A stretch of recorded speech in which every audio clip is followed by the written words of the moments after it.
శ్రీ సత్యసాయి జిల్లా పుట్టపర్తిలో దసరా శరన్నవరాత్రి ఉత్సవాలు అంగరంగ వైభవంగా జరుగుతున్నాయి. శరన్నవరాత్రి ఉత్సవాలను పురస్కరించుకొని రంగురంగుల రంగవల్లికలతో అలరారుతున్న దేవాలయ ప్రాంగణం భక్తులను ఎంతగానో ఆకట్టుకుంటోంది.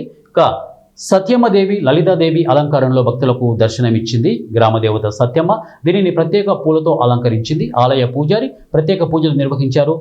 అత్యంత భక్తి శ్రద్ధలతో లలితాదేవి అలంకరణలో ఉన్న గ్రామదేవతను భక్తులు దర్శించుకున్నారు.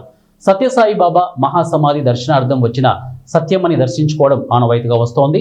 వేడుకల సందర్భంలో మహిళలు సాంప్రదాయ వేషధారణలో పాల్గొని ఉత్సాహంగా దేవాలయ ప్రాంగణంలో రంగవల్లికలు వేసి భక్తి శ్రద్ధలతో పూజలు నిర్వహించారు.